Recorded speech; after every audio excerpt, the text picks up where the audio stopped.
நாளொரு மேனி a different novel by Sujatha. கேட்கலாமா? பகுதி 2, அத்தியாயம் 2. அண்ணாமலை பின்னால் வருகிறானா என்பதை கவலைப்படாமல் அந்த மூலிகைக்காரன் விரைவாக நடந்தான். அவன் பின்னால் ஏதோ பலி ஆடு போலத்தான் சென்றான் அண்ணாமலை. இந்த கணத்தில் இருந்து நிகழப்போகும் நிகழ்ச்சிகளுக்கு ஒரு தவிர்க்க முடியாத தன்மை இருப்பதாக தோன்றியது அண்ணாமலைக்கு. 2 நாள் தங்குபவர்களுக்கென்றே பிரத்யேக புறாக்கூடுகள் சென்னையில் மலிந்திருக்கின்றன. அந்த அறைக்கு செலுத்தப்பட்டான். அந்த வகை ஹோட்டல் ஒன்றின் 3ஆம் மாடியில் 40ஆம் அறை முகப்பில் இருந்த விளக்கு சுவிட்சை இயக்கி உள்ளே வெளிச்சம் பண்ணிக்கொண்டு பூட்டை திறந்து, உள்ள வாங்க அண்ணாமலை, உட்காருங்க என்றான் அந்த மூலிகைக்காரன். என் பேர் தெரிஞ்சு வச்சிருக்கீங்க, உங்க பேர் சொல்லலையே? என் பேர் சக்திவேல். ஆரம்பி. ஏதாவது காபி சாப்பிட்றீங்களா? வேண்டாங்க, இப்பதான் டீ ஆச்சு. என் பேரும் என்னுடைய மனைவி பேரும் எப்படி உங்களுக்கு தெரியும்? அதான் எழுதி வச்சிருக்கே. உங்களுக்கு நாடி பத்தி தெரியுமா? தெரியாதுங்க. அலமாரிக்கு போய் தன் சரக்குகளை அடுக்கி வைத்துவிட்டு மேல் சட்டையை கழற்றி மொச மொச என்ற கேசத்துடன் தேகத்தை காட்டும் முண்டா பனியனில் உட்கார்ந்து கட்டிலுக்கு அடியில் பார்த்து தகரப் பெட்டியை எடுத்து திறந்து துணி சுற்றி இருந்த ஒரு பொருளை எடுத்து மேலே வந்து அவன் பக்கத்தில் அத்தர் வாசனையுடன் உட்கார்ந்தான் அவன். அண்ணாமலை ஆர்வத்துடன் அவனை பார்த்து கொண்டிருக்க, உனக்கு ஆச்சரியமா தான் இருக்கும். உன்னுடைய பேரும் உன்னுடைய சம்சாரம் பேரும் எத்தனையோ நூற்றாண்டுகளுக்கு முன்னால எழுதி வச்சிருக்காங்க பெரியவங்க. அப்படிங்களா? நாம செய்யறது எல்லாமே முன்னால தீர்மானிக்கப்பட்ட விஷயம், தெரியுமோ? அப்படிங்களா என்று ஒன்றும் புரியாமல் தலையை ஆட்டினான் அண்ணாமலை. அவன் இப்போது அழுக்கு பனை ஓலைகளை ஓர் ஓலையை உருவி படிக்கலானான். பண்ணாத பூஜை. புவனேஸ்வரி கேள்வன். அண்ணாமலை காத்திரு. திண்ணமாய். வேலை வரும்போது விரைவாய் திறந்திடும் நாளொரு மேனி பெரு. இதுக்கு அர்த்தம் புரியுதா? இல்லைங்க. இது என்ன சொல்லுதுன்னா, பூஜை புனஸ்காரம் எல்லாம் வேண்டாம். புவனேஸ்வரின்னு ஒருத்தியோட புருஷன் அண்ணாமலைன்னு ஒருத்தன் வரப்போறான். உனக்கு வேலை வர்றப்ப திறந்துருவான். அன்னைக்கு உனக்கு ஒரு மேனி கிடைக்கும்னு எழுதி வச்சிருக்கு. யாருக்கு கிடைக்கும்? சொல்றேன் என்று ஜன்னல் கதவை மூடிவிட்டு மறுபடியும் வந்து உட்கார்ந்தான். இதோ பாரு என்று கட்டிலுக்கு அடியில் தேடி சின்னதாக பாசிப்பச்சை பூசினார் போன்ற ஜாடி போன்ற மதுவை எடுத்து தூசி தட்டி விட்டு மேஜை மேல் வைத்தான். இத திறக்கணும், நீதான் திறக்கணும். அந்த சுபடி வாக்கியத்துல எழுதி வச்சிருக்குது. திறந்தா என்னாகும்? விடுதலை கிடைக்கும். யாருக்கு? இதில் முடங்கி கிடக்கிற சபிக்கப்பட்ட ஆத்மாவுக்கு. நீங்க என்ன சொல்றீங்க? எனக்கு தலகால் புரியலீங்களே. இத பாரு அண்ணாமலை, எல்லாத்தையும் விவரமா சொல்றதுக்கு எனக்கு நேரம் இல்ல. நான் சொல்றதெல்லாம் ரொம்ப சுலபம். இப்ப இந்த ஜாடியை வாங்கிக்க, இதை எடுத்துட்டு போ. அண்ணாமலை அந்த ஜாடியை தயக்கத்துடன் வாங்கி திறந்து பார்க்க முயன்றான். ஏய், அப்படி எதுவும் எக்குத்தப்பா செஞ்சிடாத. திறக்காத. வீட்டுக்கு போய் தனியா ஒரு இடத்துல கடவுளை வேண்டிக்கிட்டு திறக்கணும். திறந்தா என்னாகும்? அந்த ஆத்மா வெளியே வந்து இந்த நாள் ஒரு மேனி பெற போகுது. என்னங்க இதெல்லாம்? எனக்கு கூட முழு விவரமும் தெரியாது. எங்க குருநாதர், அவருக்கு தான் இதுக்குண்டான கதைகள்லாம் தெரியும். அவர் சொன்னது, பட்டணத்துல இன்ன தேதிக்கு சாயங்காலம் அண்ணாமலைன்னு ஒரு ஆள் வந்து உன்னை சந்திப்பான். அவங்கிட்ட இந்த ஜாடியை கொடுத்துட்டு இந்த பழைய பாட்டை படிச்சு காட்டிட்டு வந்துரு. ஜாடி எடுத்துட்டு போய் தனியா திறந்து பார்க்க சொல்லு. அவ்வளவுதான். என்னங்க இதுக்குள்ள இருக்கு? ஏதாவது கதையில வர்ற மாதிரி பூதமா என்று சற்று அதிர்ச்சியுடன் கேட்டான் அண்ணாமலை. அதெல்லாம் இல்லப்பா, ஒரு ஆத்மா. உடல் இல்லாத காத்தா ஓர் ஆத்மா. ரொம்ப காலத்துக்கு முன்னால ஒரு சாபத்தால அடைச்சு போட்டு திறக்க வேலை வராம காத்துக்கிட்டு இருக்கிற ஆத்மா. ஐயோ, பயமா இருக்குதுங்களே. பயப்படாத, இதனால உனக்கு நல்லதுதான் ஏற்பட போகுதுன்னு குருநாதர் சொல்ல சொன்னாரு. உன்னை பொறுத்த வரையில அத உன்கிட்ட சேர்ப்பிக்க வேண்டியதோட என் கடமை முடிஞ்சிருச்சு. அதுக்கப்புறம் உன் சங்கதி இது. நான் எதுக்காக இதை திறக்கணும்? அது உன்னுடைய விதி. ஓலையில எழுதி இருக்குதுல்ல, அது வெளியே வந்து என்ன சாப்பிட்டுச்சுன்னா அதெல்லாம் செய்யாது. அதுக்கு விடுதலை கொடுத்ததுக்கு உனக்கு ஏதாவது பரிசு கிடைக்கும். இத செய்யற போது, அதாவது இத திறக்கிறப்ப பக்கத்துல யாரையும் வச்சுக்காத. குருநாதர் படிச்சு படிச்சு சொல்லி இருக்காரு, புரியுதா? அண்ணாமலை சந்தேகமாக அந்த ஜாடியை பார்த்தான். கரும் பச்சையில் இருந்தது அது. முழங்கை உயரத்துக்கு இருக்கும் போல இருந்தது. அதை அதற்குள் என்ன என்பதை பற்றி கொஞ்சம் கூட யூகிக்க முடியவில்லை. இருந்தும் அதனிடம் ஏதோ புராதனமும் பழமையும் நிச்சயமாக தெரிந்தது. கழுத்து விளிம்பில் புரியாத மொழியில் ஏதோ எழுதியிருந்தது. தூக்கி பார்த்தான். அது லேசாகத்தான் இருந்தது. காலி போல இருக்கே. ஆத்மாவுக்கு வெயிட் கிடையாதுல்ல. ஏதோ வாசனை அடிக்குதே. எவ்வளவு வருஷமா காத்துக்கிட்டு இருக்கு இது. எடுத்துட்டு போனாமல. ஏதாவது எனக்கு தப்பா ஆயிடுச்சுன்னா அதெல்லாம் ஒண்ணும் ஆகாது. அடிச்சு கிடிச்சிச்சுன்னா உன்ன சிறையில் இருந்து விடுதலை கொடுத்தவன எங்கேயாவது அடிப்பியா நீ? எடுத்துட்டு போ, தயங்காத. ஆனா அவங்க கூட பேசுறப்ப கொஞ்சம் கவனமா கேட்டு வச்சுக்க. நல்லதே வரும், கவலைப்படாத. இப்ப இங்கிருந்து நீ போறியா? ஜாடியை அண்ணாமலையின் கைகளில் திணித்தான் அவன். ஐயோ வேண்டாங்க, எனக்கு வேண்டாம். என்னாச்சு?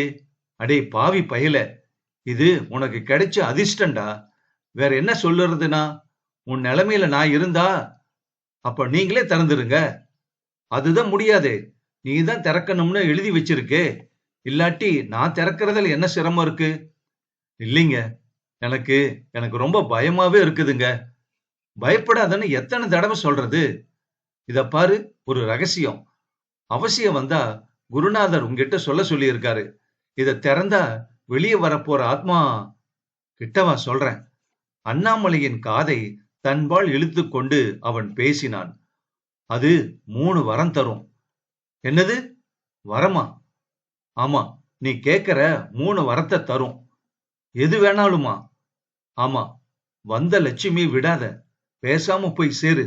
எடுத்துக்கிட்டு போய் இத. அதிர்ஷ்டக்கார ஆசாமிப்பா நீ. அண்ணாமலை இப்போது அந்த ஜாடியை சற்று தயக்கத்துடன் வாங்கிக் கொண்டான். அதை அணைத்துக் கொண்டு, அப்ப அப்ப நான் வரட்டுங்களா? ராத்திரிக்குள்ளர திறந்துரு. இல்ல வேலை தப்பி போயிரும். அதுக்கப்புறம் இன்னும் 300 வருஷம் காத்திருக்கணும் இது. சரிதாங்க. படி இறங்கி வரும்போது அண்ணாமலைக்கு மிகவும் குழப்பமாகத்தான் இருந்தது. இதெல்லாம் நடக்குமா? என்ன உளறல், என்ன பேத்தல் இது? இந்த விஞ்ஞான உலகத்தில் ஆத்மாவாவது அடைபட்டிருப்பதாவது? இது ஏதோ குப்பை. நான் எப்படி இதை நம்புவது? பேசாமல் குப்பை தொட்டியில் தூக்கி எறிந்துவிட்டு போய்விடலாம் என்று ரோட்டோரமாக குப்பை தொட்டியை தேடினான். ஒரு பர்லாங் நடந்ததும் அது தென்பட்டது. அதை எடுத்தான். சுற்றுமுற்றும் பார்த்தான். அருகில் ஜனங்கள் இல்லாத சமயமாக பார்த்து 2 கைகளையும் உயர்த்தி அதை எரிய, போடாத போடாத என்று தூரத்தில் ஒரு சின்ன குரல் கேட்டது. அண்ணாமலை சுற்றிலும் பார்த்தான். யாரும் இல்லை. எங்கிருந்து வருகிறது இந்த குரல்? மறுபடி கையை அதை தூக்கி எறிய உயர்த்திய போது குரல் தெளிவாக கேட்டது. போடாத, எத்தனை வருஷமா காத்திருக்கேனா? அண்ணாமலை அந்த ஜாடியில் காது வைத்து கேட்டான். உள்ளிருந்துதான் குரல் வருகிறது. பானைக்குள் டிரான்சிஸ்டர் போல. தயவு செய்து போடாதீங்க. நீங்க திறக்கலன்னா எனக்கு விடிவு காலமே கிடையாது. அண்ணாமலைக்கு மயிர்கால்கள் எல்லாம் நின்று கொண்டு வேடிக்கை பார்க்க உடம்பு பூராவும் வியர்த்து விட்டது. அட பாவி, நிஜமாவே உள்ளுக்குள்ள இருக்கியா? ஆமா ஆமா, எனக்கு என்ன திறந்து விட்டீங்கன்னா உங்களுக்கு என்னால நிறைய தர முடியும். வேண்டாம் வேண்டாம், கீழே போட்டுறாதீங்க போட்டுறாதீங்க என்று பதறியது அந்த குரல். அண்ணாமலை அதை சற்று தூரத்தில் பிடித்து கொண்டு உடனே ஒரு ஆட்டோ பிடித்து வீட்டுக்கு வந்தான். புவனேஸ்வரி கேட்டால் என்ன சொல்வது? மூர் மார்க்கெட்டில் சல்லிஸாக கிடைத்தது என்று சொல்லலாமா? அவள் கோபம் கொண்டு பிடுங்கி தூக்கி எறிந்து விட்டால்? பார்க்கலாம், ஏதாவது சொல்லி சமாளிக்க வேண்டும். புவனா, புவனா! குரலை கேட்டுவிட்டு பக்கத்து வீட்டு பெண் வந்து, அங்கிள், புவனா ஆண்டி பிக்சர் போயிருக்காங்க, சாவி கொடுத்திருக்காங்க. அப்பாடா, நிம்மதியா போச்சு. ராத்திரி 9 வரைக்கும் நான் வீட்டில் தனியால் தான். இப்போது அவன் ஆர்வம் அதிகரித்திருந்தது. வாயில் கதவை திறந்து ஹாலில் புவனேஸ்வரி வரைந்த கன்றாவி இயற்கை காட்சி அருகில் மேஜையில் அதை வைத்தான். புவனேஸ்வரி இல்லாததால் ஹாலில் இருக்கிற அத்தனை விளக்குகளையும் போட்டுக்கொண்டான். இப்போது அதை நன்கு ஆராய்ந்தான். அது மூடி இருந்தது. ஆனால் விளிம்பு தெரியவே இல்லை. திறப்பதில் சிரமம் இருக்கும் போலிருந்தது. ஆட்டி பார்த்தான். உள்ளே ஒரு சப்தமும் இல்லை. யோ, உள்ள இருக்கிறவரே என்று அழைத்தான் அவன். என்ன என்றது சின்ன குரல். உடைச்சி திறக்கலாமா? ஐயோ, வேண்டாம், உடனே மரணம் ஏற்பட்டுடும் எனக்கு. பின்ன மூடி கெட்டியா இருக்கும் போல இருக்குதே. எப்படியாவது அண்ணே முயற்சி பண்ணி பாருங்க அண்ணே. ஆமா, நீ ஆம்பளையா பொம்பளையா? குரல் மையமா இருக்குதே.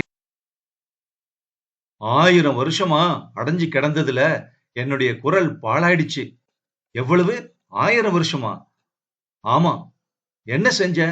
இதுக்குள்ள யார் உன்னை அடைச்சாங்க? ஐயோ, அதெல்லாம் அப்புறம் சொல்றேன்ல, திறங்களேன். தனியா தானே இருக்கீங்க இப்ப? ஆமா, அது ரொம்ப முக்கியம், பாத்துக்கோங்க.